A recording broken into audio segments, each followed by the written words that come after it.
Sorry? Ruth Tyson. Oh, excellent choice. Was it Sue or me? No, Sue Moroney. Thank you. That was a very excellent choice indeed. Thank you, Mr. Speaker. Hear you over the calling. I'm pleased to take a call on part one of the Local Government Auckland Transitional Provisions Amendment Bill, and I want to focus my contribution on Clause 4. But I just want to preface that a little with making sure that people know what my general concern is about this, and it's this point, that I'm based in Hamilton, and when things go wrong in Auckland, that has a direct impact on Hamilton. And at the moment, we're seeing that come marching over the bomb bays in the form of Auckland's housing crisis landing in Hamilton. No, so order, when we get... order. I did warn members earlier they are to speak to the detail of the bill, part one. Sure. So for those reasons, Clause 4 really bothers me, Mr. Speaker, because what we're being told in Clause 4 is that the decisions being made that affect 1.3 million people, because as of 2011, that was roughly the population of Auckland. My guess is it's an awful lot larger than that now. But we're being told in Clause 4 that just 2 people in a room are adequate to make decisions that will impact on 1.3 million people. And my colleague Grant Robertson was doing the maths on what that means in terms of the number of people on a hearing panel, and he came up with 20%. I can't even do the maths because it's so tiny, the proportion of 2 people out of 1.3 million. But I particularly want to address this issue while the Minister who is in the chair is there, because I know in a different capacity that she is the Minister for Women. And one of the things that really bothers me about a quorum being just 2 members of a hearing panel is whether we can be assured that there is going to be diversity of representation and opinion amongst those 2 people.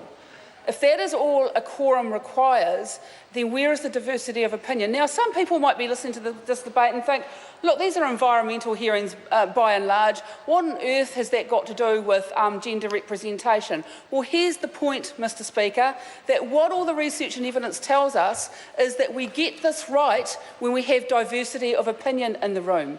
That we know that when there were one or more women on boards of American companies, that they survived the global financial crisis better. Why is that? Not necessarily because the women are smarter, but because they ask the questions at the table and they make sure, therefore, that the right decisions are made. So in Clause 4, I want some assurance from the Minister and the Chair that there will be that diversity of opinion in the room, and I query whether we can get that diversity of opinion in the room for those hearing panels if the quorum is reduced to just 2.